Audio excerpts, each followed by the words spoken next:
So hello and welcome back to the Hornby Magazine Workshop, where in this video we're featuring TMC's new 24.5 tonne mineral wagons for double O gauge.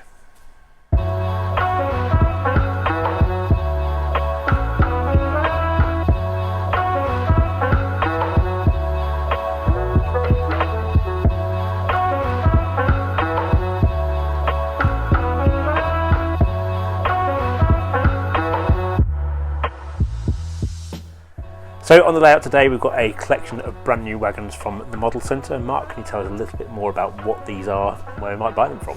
Okay, well they're exclusive to the Model Centre. They've been developed by Bachmann for TMC, and they model that 24.5 tonne mineral wagon, which was utilised on power station circuits, industrial use in the 50s, 60s, 70s, even into the very early 80s. I think the final ones were drawn sort of 81, maybe 82, something like that, but they were certainly in use on and off. They've got that distinctive yellow triangle, which you can see on the side. That was put in place for use at collieries, particularly at night.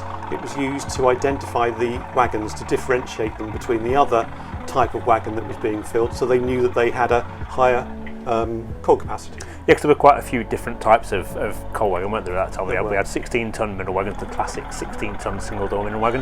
There's also a 21 tonne version of this, which was, it looked similar, but it had a lower profile body, didn't it? So therefore had a slightly lower capacity. So there are lots of options for modelling these wagons. Absolutely, and within this tooling suite here, if you look really closely, you can see the detailed differences that have been incorporated. So, for example, there's 3 different types of buffer. The spindle type, self-contained, and the oleo style buffers. Also the side doors, the body side doors, there's 2 per side. There's fabricated ones, there's pressed steel ones. You can see the subtle differences, or not so subtle in many respects, of the differences there, even down to the differences in door bangers depending on the diagram of wagon, because there were a couple of different diagrams of this particular wagon, and over the years from the 50s through to the early 1960s when they were built, I think it was BR Shildon Works and BR Ashford Works built them, between them, to different lots within those diagrams. So there's certain detailed differences, and they've been incorporated as well. So there's some have got 1 door banger beneath each door, others have got 2. There's different types of axle boxes. So yeah, there's lots of detailed differences. And then when you look at the printed detail as well, you'll also spot there's differences to the diagonal lines which indicate where the end tipping doors are. Some go all the way down, some don't go all the way down, some cut through the black data panels, some don't. So again, there's lots of little differences between them, just to add variation to a rake, which is fantastic in this day and age. So we're seeing a lot more of that now, aren't we? So it's a feature that's becoming more and more prevalent with models. It's like, we're seeing, like you said about decoration, the fact that actually you've got different details on the decoration on these, whereas at one time, like if you had a rake of mineral wagons, they'd basically all have a white slash in the same place, and they'd have a data panel, and that would be that. But actually it's really nice to see the efforts that's being made to add that printed detail to the model, and the fact that, like you say, they've got these extra details in terms of buffer types, axle boxes, and the doors as well. So that's really good. So are these like block formation wagons, or are they something you could mix in with a normal goods train? I think the intention was they were block formation, so originally you would have a rake of them dedicated to particular circuits. So for example, the Castle Donington power station circuit probably would have wagons all marked up with the same sort of lettering. A bit like an early version of an HAA, I suppose. Yes, but then typically over time these wagons would have come out for repair and works and stuff, and probably would have then just turned up in other rakes, and over further time may have just popped up randomly within other train formations with their lettering on. And of course they would have weathered quite heavily, so like all mineral wagons. Like all mineral wagons, so of course it would have been difficult to discern some of the lettering on them anyway.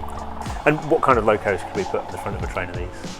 Well, I suppose you could go from the steam era, some of the heavy freight locos, up to some of the early diesel classes, class 20, class 37s. Proper classic traction kind of territory, isn't it? Well, I mean, they were in place even up into the as I say, the late 1970s, early 1980s. So, in theory, BR Blue locomotives are plenty, really.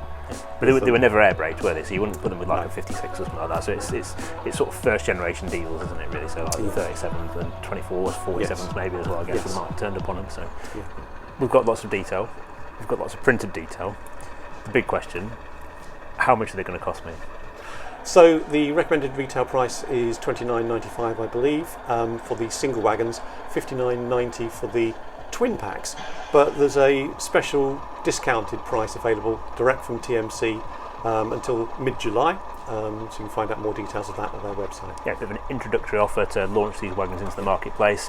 I've got to say, I've been really looking forward to seeing these. I like coal wagons. I probably have way more coal wagons than anyone should realistically have in their life, but I've now got an excuse to buy more. So I have got a kit built one of these, but it's only ever been one. Like say, power station wagons, they need to be in block rakes, don't they? They look great in the long length.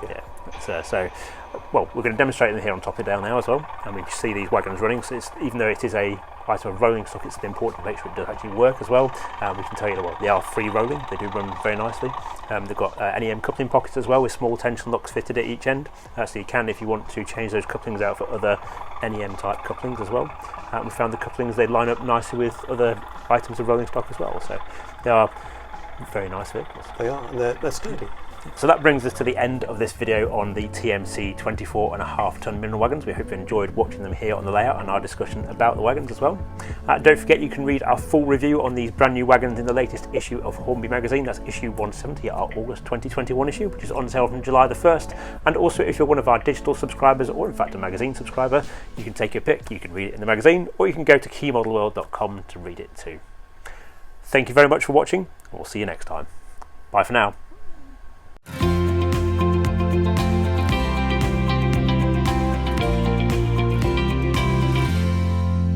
I'm Alex Yates and this is the Model Centre. We sell absolutely everything you can imagine in the popular scales. We've got our customisation services, so you've got weathering, got renaming and renumbering, and then all the sort of add-ons, so like real coal, we can fit the parts pack for you, nameplates, cab crew, everything like that. You can order online or on the phone, come and collect it from us, or you can come to the door and we'll just serve you from there. And we're doing free postage on the website as well to sort of compensate for the fact that the shop's not open. You can visit us on our website, themodelcentre.com. Our phone number is 01947 899 125.